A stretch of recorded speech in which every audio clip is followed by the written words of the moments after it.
Assalamualaikum warahmatullahi wabarakatuh. Selamat berbahagia pada hari yang cukup hangat, cukup sejuk dan berbahagia semuanya. Mari kita belajar jadi script writer atau penulis naskah. Kenapa harus atau kita belajar sebagai script writer atau penulis naskah? Karena dari pengalaman yang ada dalam benak saya bahwa scriptwriter ini adalah sebuah profesi yang saat ini juga sedang dibutuhkan, terutama untuk pembuatan konten kreator di dunia broadcasting. Dan kenapa juga kita belajar jadi penulis? Karena banyak juga penulis-penulis yang menduduki jabatan penting di suatu instansi. Bahkan Gus Dur, Presiden Republik Indonesia setelah B.J. Habibie dan sebelum Megawati, dia adalah seorang kolumnis di media-media nasional. Tulisan-tulisannya tentang mengkritisi pemerintahan dari rezim Orde Baru. Dia adalah seorang penulis presiden kita. Kemudian ada juga yang dalam dunia sepak bola sering disorot media, ialah Bung Toel. Dia adalah seorang jurnalis sepak bola. Kemudian juru bicara KPK di era Joko Widodo dan juru bicara kepresidenan yaitu Johan Budi juga adalah seorang jurnalis.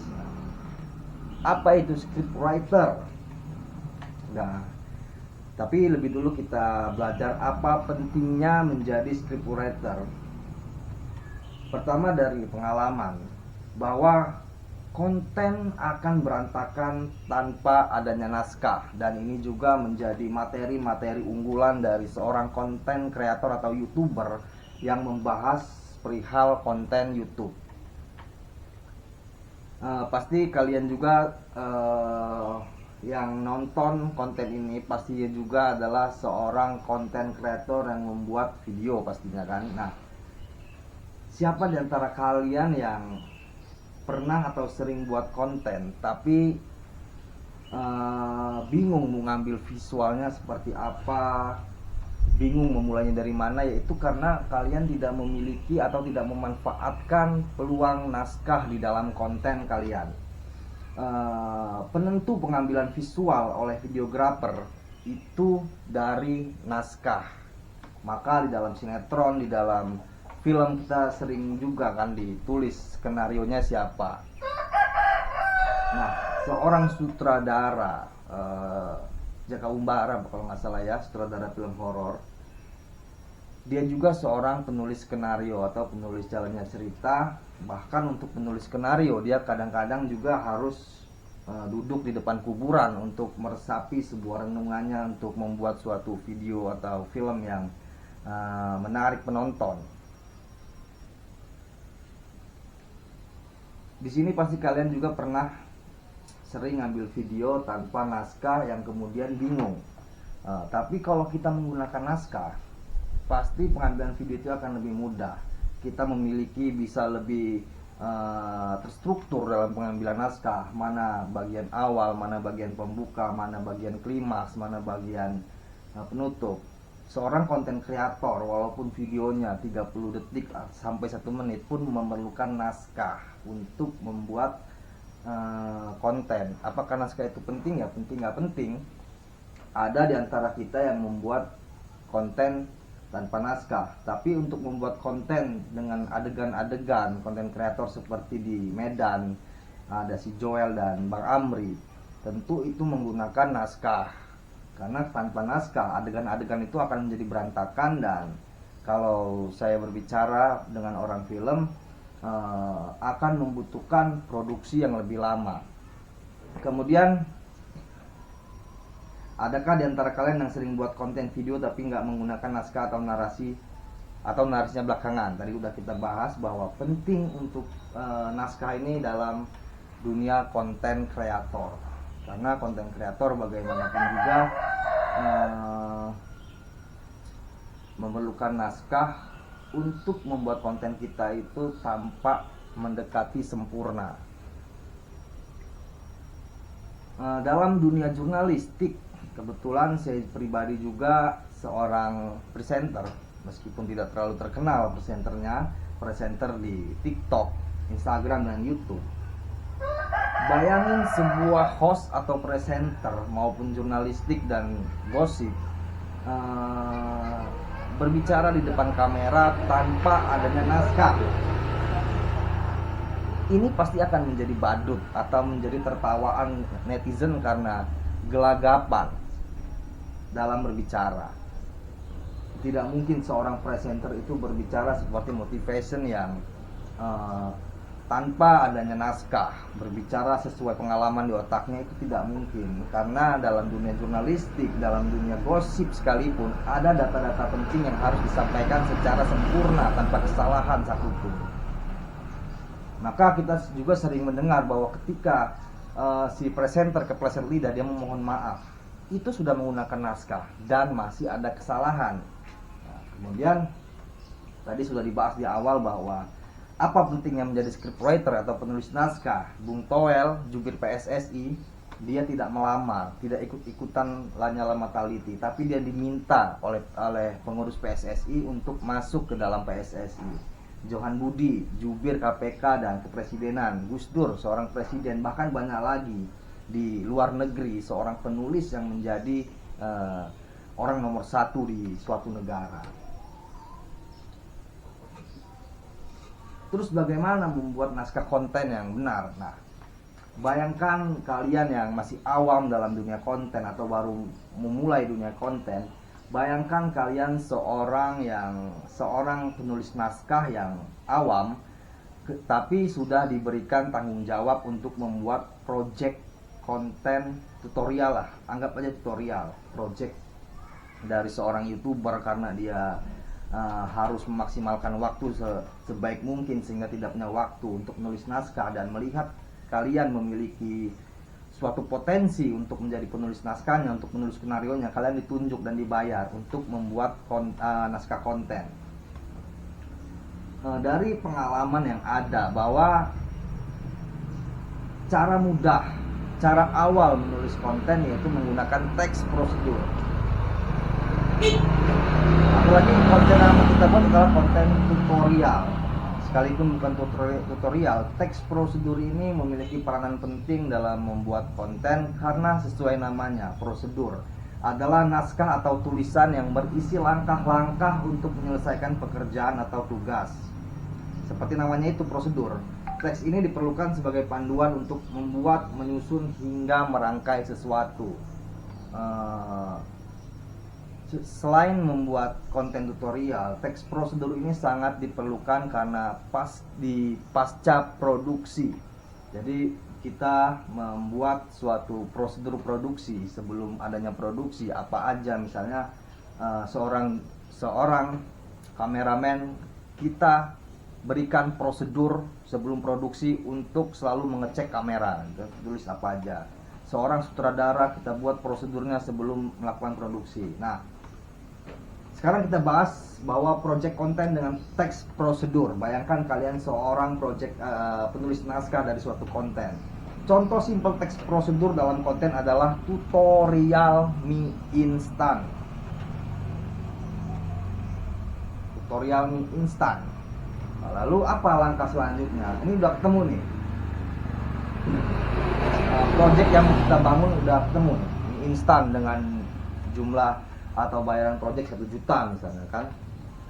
Kerangka standar teks prosedur itu ada 4. Ini standarnya. Kalau racingnya ya nanti kita belajar sambil jalan. Kerangka standar teks prosedur dimulai dari selayang pandang atau pembukaan. Sebelum kita berteman, pasti lebih dulu berkenalan.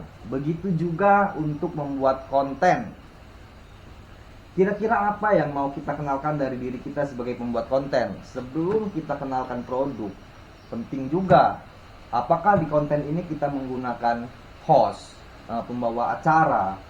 Walaupun kita tidak menggunakan host, namun konten ini kan pasti ada channel, ada namanya channel ini. Apakah channelnya channel Kandra Ayah Bunda, channel SMK Samudra, atau channel Gelas Kaca, pasti ada. Dan itu penting untuk kita kenalkan supaya nama channelnya, nama kontennya itu cepat dikenal oleh penonton tentunya.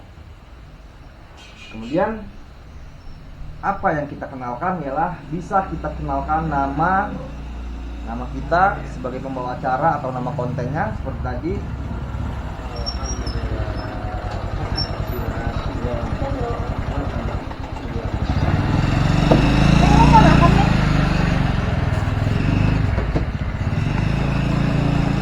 Lanjut ya. Kemudian bisa kita kenalkan nama kita atau nama konten kita, hari pembuatan konten itu, tanggal pembuatan konten itu menjadi penting untuk menjadi sebuah bahan penelitian atau bahan pengingat dari penonton bahwa konten ini dibuat oleh siapa, dibuat tanggal berapa, hari apa. Kemudian hal yang penting ialah keterkaitan kita dengan konten apa yang mau kita buat. Misalnya konten ini dengan mie instan ini apa hubungannya loh? Apa karena dia membuat konten ini karena dia sejak umur kecilnya udah makan mie instan? Apakah itu banyak penjualan mie instan paling laris? Itu kan penting untuk kita kenalkan. Atau mengenalkan lebih luas bahwa mie instan ini laris di mana. Nah, ini contoh sederhananya adalah saya buat seperti ini.